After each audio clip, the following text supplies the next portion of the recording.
The internet is a symbol of emancipation for many. It was put as one of the biggest revolutions ever. But now you're bringing the fact that perhaps there's a counter-offensive there. Is the web at a crossroad today?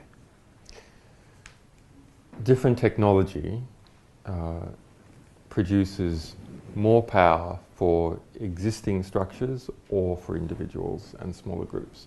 And that's been the history of important technological development to such a degree that in fact we can even look at the history of civilization as the history of the development of arms of different sorts.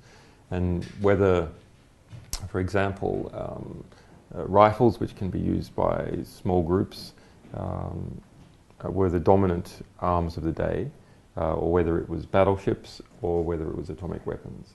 And that defines the force relations between different groups of people around the world. And since 1945, the dominant superpower relations have been defined by who has access to atomic weapons. But what is happening now is that the internet is so significant that it is starting to redefine the force relations which are previously defined by the various weapon systems that different countries had. That's because every society that has any technological development, and those are the influential societies, have merged almost entirely with the internet, so that there is no separation between what we normally think of as society, individuals, bureaucracies, the state, and the internet. The internet is the plumbing of society, is the plumbing of the state, or the arteries or the nerves, and it has connected states together across international boundaries as well. So the internet is now a core, if not the core, aspect of society. Because it's involved in how society communicates with itself and how different societies communicate with each other. It is not even as simply important as a major weapon system or energy sources. It's not right to think of it as, if you like, the blood or nutriment of society.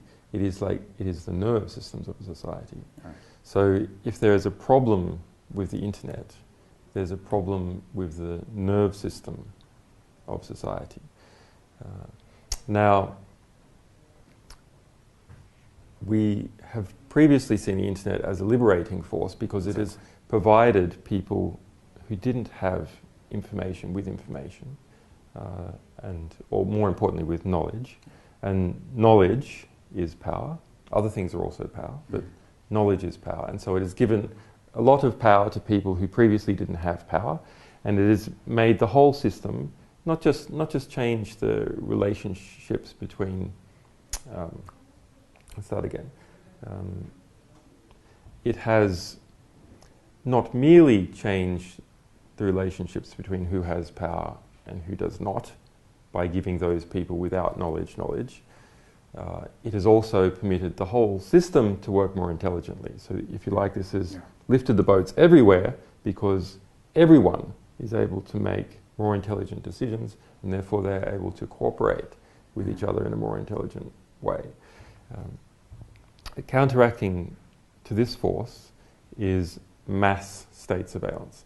That because societies have merged with the internet, communications between individuals occurring over the internet, the phone system actually now runs over the internet, electronic banking transfers actually now run over the internet.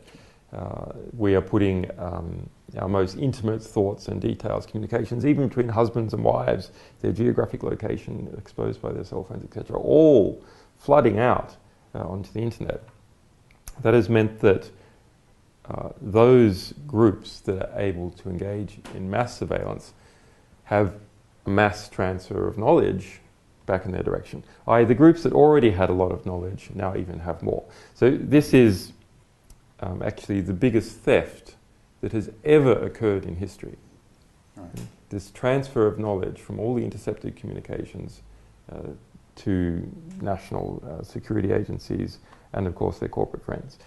The technologies behind this mass state interception are being developed and sold by French companies like Amisys, for example, which sold a nationwide surveillance system to Gaddafi.